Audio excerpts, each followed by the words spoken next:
രാമകഥ രസവാഹിനി അധ്യായം 71. രാവണപത്നി മണ്ഡോദരിയുടെ ഉപദേശത്തിൽ ക്ഷുഭിതനായി രാവണൻ പുറത്തേക്ക് പോകുന്നു. സഭാതലത്തിൽ രാവണൻ ഉടൻ മന്ത്രിമാരെ വിളിച്ചുകൂട്ടി. അപ്പോഴത്തെ പരിതസ്ഥിതികളെ സംബന്ധിച്ച അവരുടെ അഭിപ്രായം പറയാൻ അവരെ ക്ഷണിച്ചു. രാമന്റെ ആ ദൂതൻ ഇവിടെ വരുത്തിവെച്ച വിനകളെല്ലാം നിങ്ങൾ അറിഞ്ഞല്ലോ. ഇനി എന്താണ് നാം ചെയ്യേണ്ടത്? എന്തൊക്കെ ഒരുക്കങ്ങളാണ് വേണ്ടത്?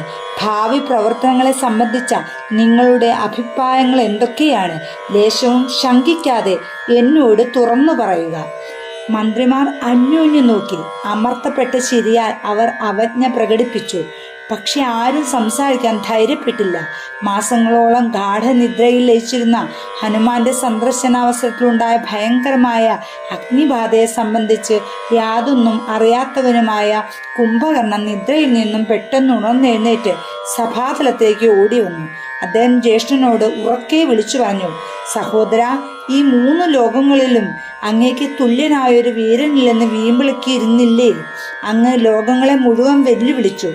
ഒരാളും അങ്ങയുടെ മുഖത്തു നോക്കാൻ ധൈര്യപ്പെട്ടില്ല. എന്നാൽ ഇപ്പോൾ ഒരു കൊച്ചു മർക്കടൻ ലങ്കയിൽ കടന്നു വന്ന് നഗരം ചാമ്പലാക്കിയതായി ഞാൻ കേൾക്കുന്നു. ഛി, നാണക്കേട്! നിനക്ക് നാണക്കേട്! അതിന് ജീവനോടുകൂടി രക്ഷപ്പെടാൻ എങ്ങനെ അനുവദിച്ചു? ഈ പരിഹാസ വചനങ്ങൾ പറഞ്ഞ് അദ്ദേഹം സഭാതലം വിട്ട് സ്വഭവനത്തിലേക്ക് പോയി.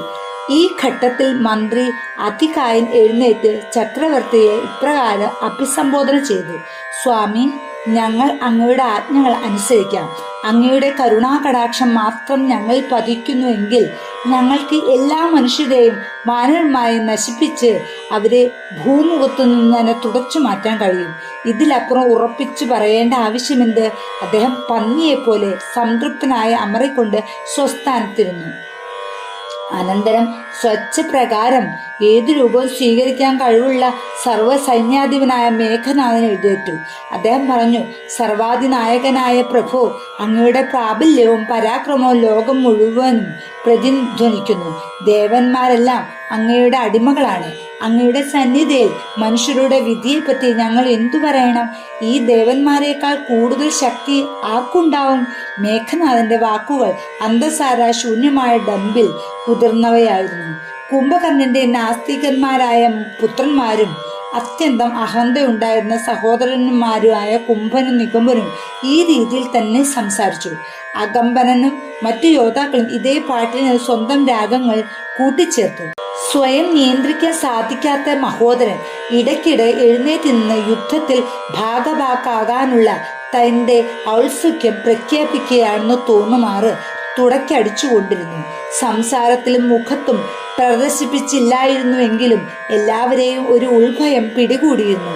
മുഖസ്തുതി കേട്ട് രാവണൻ സന്തുഷ്ടനായി. അദ്ദേഹത്തെ ധൈര്യപ്പെടുത്താനുള്ള സഭാംഗങ്ങളുടെ ലക്ഷ്യവും സാധിച്ചു.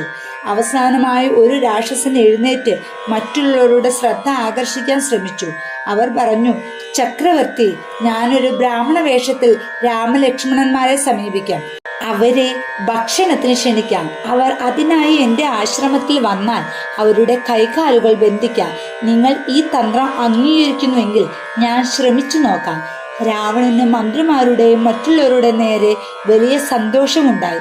ഇതിനിടയിൽ വിഭീഷണൻ സഭാതലത്തിലേക്ക് പ്രവേശിച്ചിരുന്നു. രാവണൻ അദ്ദേഹത്തെ നോക്കി ചോദിച്ചു, സഹോദര, വാനരന്മാരും മനുഷ്യരും ഉൾപ്പെട്ട ഈ പ്രശ്നത്തിൽ നിന്റെ അഭിപ്രായം എന്താണ്? പറയൂ. വിഭീഷണൻ പറഞ്ഞു, ഏറ്റവും കരുണാർദ്രതയുള്ള ജ്യേഷ്ഠ, അനാവശ്യമായ അലങ്കാര ഭാഷയോ കാപട്യമോ ഇല്ലാതെ എനിക്ക് കഴിയുന്ന ഏറ്റവും ഉത്തമമായ രീതിയിൽ ഞാൻ പറയാം. അങ്ങ് അത് ക്ഷമയോടും ശ്രദ്ധയോടും കൂടി കേൾക്കണമെന്ന് ഞാൻ പ്രാർത്ഥിക്കുന്നു.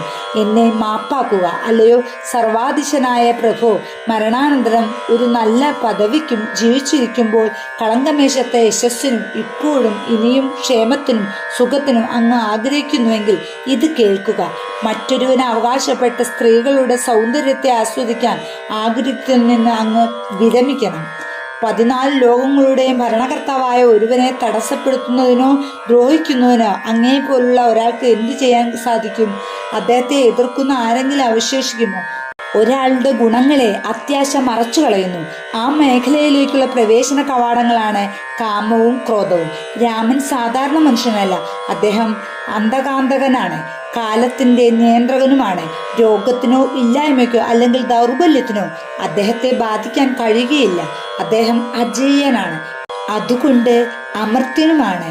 അങ്ങനെയുള്ള ഒരു ദിവ്യപുരുഷനോടുള്ള അങ്ങയുടെ വിദ്വേഷം ഉപേക്ഷിക്കൂ. അദ്ദേഹത്തിന്റെ ദാസനായി സ്വീകരിക്കപ്പെടുവാൻ അപേക്ഷിക്കുക. അദ്ദേഹത്തിന്റെ കാരുണ്യം നേടുക. എനിക്കുള്ള സർവശക്തിയും ഉപയോഗിച്ച് അങ്ങയുടെ പാദങ്ങളിൽ പ്രണമിച്ചുകൊണ്ട് ഞാൻ അതിനായി അഭ്യർത്ഥിക്കുകയാണ്. അദ്ദേഹം പറയുന്നത് കേട്ട് വൃദ്ധനും ബഹുമാന്യനുമായ മന്ത്രി മാല്യവാൻ സമ്മതഭാവത്തിൽ തലയാട്ടി.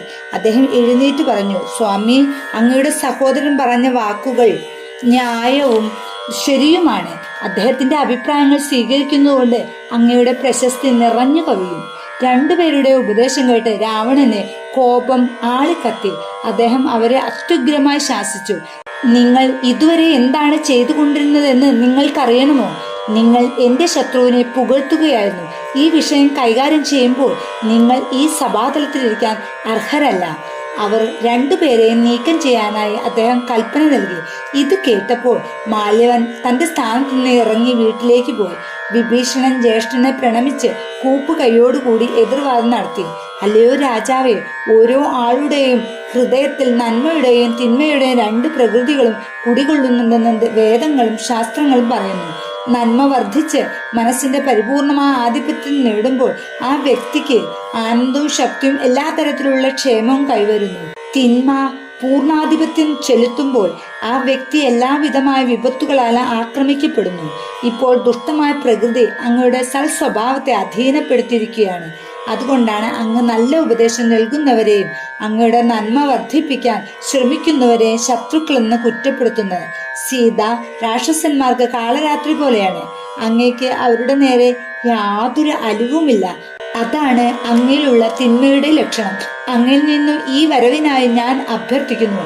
എന്റെ അപേക്ഷ സ്വീകരിക്കുക. സീതയെ രാമന് മടക്കി കൊടുക്കുക. അത് അങ്ങേക്ക് സർവ്വസുഖങ്ങളും ശുഭങ്ങളും കൈവരുത്തുമെന്ന് എനിക്ക് ഉറപ്പുണ്ട്. ഇത് കേട്ട് രാവണൻ സിംഹാസനത്തിൽ നിന്നും ചാടി എഴുന്നേറ്റ് വികാരഭരിതനായി പറഞ്ഞു, വിഡ്ഢി, നിനക്ക് മരണമടുത്തിരിക്കുന്നു. എന്റെ കരുണ കൊണ്ട് മാത്രമാണ് നിനക്ക് ഇതുവരെ ജീവനോടെ ഇരിക്കാൻ സാധിച്ചത്. ഇപ്പോൾ നീ എന്റെ ശത്രുക്കളെ നിനക്ക് നന്മ ചെയ്യുന്നവരായി കണക്കാക്കുന്നു. അവരുടെ നേരെ ഇങ്ങനെ ബഹുമാനവും ഭക്തിയും നിനക്ക് വർദ്ധിച്ചത് എന്നാണെന്ന് എനിക്ക് മനസ്സിലാവുന്നില്ലേ? എൻ്റെ കയ്യൂക്ക് കൊണ്ട് കീഴടക്കാൻ കഴിയാത്ത ആരെങ്കിലും ഭൂമിയിൽ ജീവിച്ചിരിപ്പുണ്ടോ? ഞാൻ നൽകുന്ന ഭക്ഷണം കഴിച്ച് ഞാൻ തന്ന ഗൃഹത്തിൽ താമസിച്ച് എൻ്റെ രാജ്യത്ത് നിവസിച്ചു വരുന്ന നിനക്ക് എൻ്റെ ശത്രുക്കളെ സ്തുതിച്ചു പറയുവാൻ എങ്ങനെ ധൈര്യം വന്നു? കോട്ടയുടെ രക്ഷയ്ക്കായി വളർത്തപ്പെട്ട മുൾച്ചെടികൾ കോട്ടയ്ക്കു തന്നെ ആപൽക്കാരികളായി തീർന്നിരിക്കുന്നു. ഇനി ഉപയോഗപ്രദമാവുന്നതിൽ കൂടുതൽ പരിഹസിച്ചിരിക്കുന്നു. പോകൂ, ഏതെങ്കിലും ആശ്രമത്തിലേക്ക് പോയി ധർമ്മത്തെയും നന്മയെയും സംബന്ധിച്ച പാഠങ്ങൾ അവിടെ പഠിപ്പിക്കുക. ഇങ്ങനെ പറഞ്ഞുകൊണ്ട് രാവണൻ തൻ്റെ കാൽക്കലിരുന്ന വിഭീഷണനെ ചവിട്ടി ദൂരെ തള്ളി. എത്ര ക്രോധത്തോടു കൂടി തന്നെ ചവിട്ടിയിട്ടും വിഭീഷണൻ ചവിട്ടിയ കാലു തന്നെ കെട്ടിപ്പിടിച്ചുകൊണ്ട് തൻ്റെ അപേക്ഷ വിടാതെ വളരെ നേരം തുറന്നുകൊണ്ടിരുന്നു. രാജാവേ, രാമൻ സത്യത്തിൽ തീരുമാനമെടുത്തിരിക്കുന്നു. അദ്ദേഹത്തിൻ്റെ തീരുമാനം ഒരിക്കലും പരാജയപ്പെടാറില്ല. അങ്ങയുടെ സമയം തീർന്നു വരികയാണ്. ഞാൻ രാമനെ അഭയം പ്രാപിക്കാൻ പോകുന്നു. അങ്ങയെ രക്ഷിക്കാൻ എന്നാലാവുന്ന വിധമെല്ലാം ഞാൻ ചെയ്തു. എനിക്ക് പശ്ചാത്താപിക്കാനൊന്നുമില്ല. ഞാനൊരു തെറ്റും ചെയ്തിട്ടില്ല. ഈ വാക്കുകൾ പറഞ്ഞ അദ്ദേഹം സഭാതലം വിട്ടുപോയി. ഇതിന്റെ തുടർച്ച 72-ാം അധ്യായത്തിൽ. ജയ് ശ്രീറാം.